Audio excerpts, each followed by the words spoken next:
అన్న యాత్ర 2 చూసిన తర్వాత ఏమనిపించిందంటే ముఖ్యంగా జీవ గారి కోసం మాట్లాడదాం. జీవ గారు యాక్టింగ్ అయితే మాత్రం నిజంగా జగన్ గారు నింపేశారు.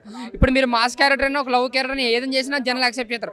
కానీ ఒక బయోపిక్ ఒక రియల్ లీడర్ క్యారెక్టర్ చేసినప్పుడు ఆ క్యారెక్టర్ని జనాలు ఓన్ చేసుకోవాలి. సో అలాగా జీవన్ గారు యాజ్ ఇట్ ఈస్గా జగన్ గారు నింపేశారు, జీవించారనమాట. ఇంకా మన పరిస్థితుల కోసం కథ 2009 నుంచి 2014 వరకు అసలైన కథ జరిగిన కథ అది. ఆ ఎలక్షన్లో పట్టుకునే కథ. తర్వాత వైఎస్ఆర్ 20 నిమిషాలు చూపిస్తారు ఆయనది. తర్వాత ఆయన చనిపోయినప్పుడు ఒక ఎమోషనల్ సాంగ్ వస్తుంది, ఆయన చనిపోవడం చూపిస్తాను, జనాలు ఏడవడం గట్రా. నిజంగా మళ్ళీ వైఎస్ఆర్ రాజశేఖర గుర్తొచ్చి నిజంగా ఏడుస్తారనమాట. తర్వాత జగన్ గారు ఏం ఫీల్ అయ్యారు, ఒక ఓదార్పు యాత్రకు వస్తే సోనియా గాంధీ కాంగ్రెస్ ఏం చేసింది, ఎలాగైతే రాజకీయ యంత్రం వేసి ఆ ఓదార్పు యాత్ర ఆపాలంది జగన్ ఇచ్చిన కౌంటర్లో అవి బాగా అనిపిస్తుంది ఫస్ట్ హాఫ్. ఇంక సెకండ్ హాఫ్ వచ్చేప్పటికి ఏంటంటే జగన్ గారు ఓదార్పు ఆపినందుకు ఆయన కోపం వచ్చి కావచ్చు, లేదా ఆయన తండ్రికి ఇచ్చిన మాట కోసం కావచ్చు, మాట ఇస్తే ఎంత దూరమైనా వెళ్తాం, మా ఫ్యామిలీ వైఎస్ఆర్ ఇచ్చిన నినాదం అనే దాంతో బాగా నడిపారు. సెకండ్ హాఫ్ అంతా ఏంటంటే ఆయన ఎలక్షన్లో గెలవడానికి ఎంత నిజాయితీగా ఉన్నాడు, ఎంత కౌంటర్లు వేసాడు అన్నది సినిమా. అన్న కాంగ్రెస్ని బాగా కింద చేసి చూపించారు. కోత కోసం తెలుగుదేశం పార్టీని అయితే ఒక సమానమైన జమానా ఒడిగా పెట్టారు. బట్ కాంగ్రెస్కి ఇచ్చే సెటర్లు కావచ్చు, ఎలివేషన్లు కావచ్చు, అంతా కూడా దాన్ని తక్కువ వేశారు. జగన్ గారిని బాగా లేపారు. అంటే సోనియా గాంధీకి 3 చెరువులు నీళ్ళు తాగించాడు అన్నది ఎంత నిజమో ఈ సినిమాలో దాన్ని మళ్ళీ తెలిపారు అనమాట.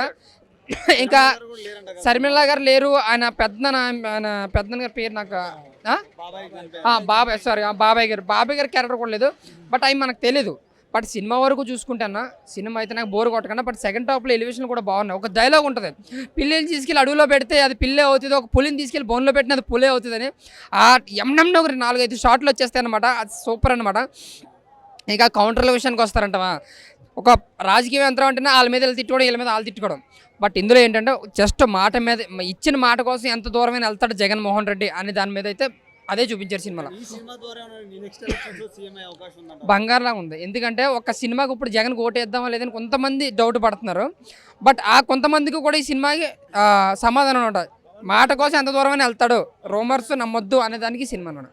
పవన్ కళ్యాణ్ కోసం చిన్న డైలాగ్ అయితే ఉందన్న. అంటే ఆయన పేరు గట్రా ఆయన పార్టీ తీరు, కానీ ఒక చంద్రబాబు నాయుడు గారు చిన్న డైలాగ్ ఉంటుంది. ఏంటి, ఇది కూడా ఎట్రీ అన్న, ఇది కూడా 2014లో అంటే తలా తోకలేని పార్టీతో మనం పొత్తు పెట్టుకున్నాం అనే దానికి ఒక డైలాగ్ అయితే ఉంది. అది కొంచెం బాగా అనిపించింది, నవ్వు వస్తుంది అనమాట. బట్ ఇంకా అంతకు మించి అయితే పవన్ కళ్యాణ్ కోసం ఎక్కడ చూపించింది కానీ లేదా చెప్పింది కానీ ఏం లేదు. సినిమా ఎలా తీయొచ్చో, ఒక రియల్ లైఫ్ ఎలా చూపించాలో అలాగే చూపించారు. సినిమా చాలా బాగుంది. ఎవరున్నా లేకపోయినా ఒక వ్యక్తి మనకి ప్రజలనే అండగా ఉండి మనం ఎలా అయినా సరే బతకొచ్చు అని చూపించడం జగన్ రెడ్డి క్యారెక్టర్ బాగా చూపించారు.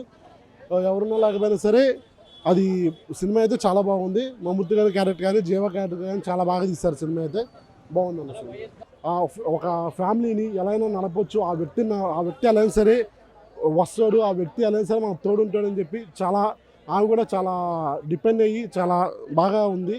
లైఫ్ అనేది బాగా నడపచ్చు అని చెప్పి చూపించారు అన్న ఒక ఆడవాళ్ళకి. అన్నా యాత్ర 2 మూవీ ఫస్ట్ చెప్తున్నా కదా అందరికీ, ఇది ఒక మూవీ అయ్యా. మూవీని మూవీలా చూడండి, అంతేగాని ఈ పార్టీ ఆ పార్టీ అని చెప్పి పార్టీ పరంగా అసలు చూడకండి. మూవీ అయితే నాకు చాలా బాగా నచ్చింది అన్న. ముఖ్యంగా జీవ గారి పర్ఫార్మెన్స్ కానీ యాక్టింగ్ కానీ మొత్తం వేరే లెవెల్ అనిపించింది. సో చాలా అంటే చాలా మంచి కాన్సెప్ట్ అన్న సినిమాలో.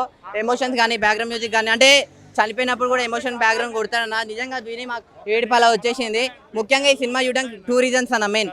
అంటే కాంగ్రెస్ పార్టీ నుంచి వైఎస్ఆర్ కాంగ్రెస్ పార్టీగా పేరు ఎలా మారింది, ఎందుకు మారింది, ఎవరు మార్చారు అనేది ఒక పాయింట్. ఇంకోటి జగన్ గారు సీఎం అవ్వడానికి రీజన్ ఏంటి, ఎందుకు సీఎం అయ్యాడు, ఎవరి వల్ల అయ్యాడు, ఏం చేసి సీఎం అయ్యాడు అనేది అన్న. ఈ మెయిన్ 2 రీజన్స్ వల్ల మీరు సినిమా చూడండి, మీకే తెలుస్తుంది అన్న. సో ఒకటన్నా చాలా అంటే చాలా బాగా నచ్చింది జీవ గారి పర్ఫార్మెన్స్. నిజంగా జగన్ గారిని అలా చూస్తూనే ఉండాలనిపించింది. సో మీరు అందరు సినిమా చూడండి, సినిమా లాగానే చూడండి, అంతేగాని పాలిటిక్స్ పరంగా చూడకండి. షర్మిల గారికి జగన్ గారికి ఇప్పుడైతే వాళ్ళిద్దరి పరంగా పడట్లేదు కదా. సో వాళ్ళిద్దరికి పడట్లేదు, అది నిజంగానే డైరెక్టర్ గారు ముందే తెలుసుకొని సినిమాలో ఆ సీన్స్ షర్మిల గారు ఎందుకు పడట్లేదు కదా, ఇద్దరికి బ్రదర్ సిస్టర్స్కే సెంటిమెంట్ లేదు, రిలేషన్ లేదు, అలాంటిది ఇప్పుడు సినిమాలో అవసరమా అని చెప్పి అలా చేసి ఉంటారు. కానీ మరి ఇంకోటి చెప్తా, ప్రతి పార్టీ వాళ్ళు చూడాల్సిన సినిమా అన్న. ఈ పార్టీ ఆ పార్టీ ఏ పార్టీ అయినా కానీ వెళ్ళి యాత్ర 2 సినిమా చూడండి, మీకే అప్పుడు మీరే జడ్జ్ చేసుకోండి, ఇది నిజమా ఫేకా, అసలు నిజంగా ఇది ఇలా జరిగిందా, లేకపోతే ఇది ఓన్లీ జగన్ అన్న సినిమానేనా, ఓన్లీ వైఎస్ఆర్ ఫ్యాన్స్ కోసమే తీసిన సినిమానా, లేకపోతే ఓట్ల కోసం తీసిన సినిమానా అని మీకు మీరే ఆప్షన్ ఇచ్చేస్తున్నా. 2024 సినిమా వల్ల ఏమన్నా సీఎం అయ్యే అవకాశం ఉందంటారు జగన్ గారికి? మరి సీఎం అయ్యే అవకాశాలు అవన్నీ చెప్పను, కానీ ఓట్లు అయితే చేంజ్ అయ్యే అవకాశాలు అయితే ఉన్నాయన్న. పక్కా ఓట్లు అయితే పక్కా చేంజ్ అయితే, అంటే ఇప్పుడున్న యూత్ వాళ్ళకు కూడా అసలు ఒకప్పుడు ఎలా జరిగింది, అసలు నిజమేనా అబద్ధమా, ఎందుకు అరెస్ట్ చేసిండు, అవంతా రూమర్స్ అలా అనుకుంటూ వస్తున్నారు.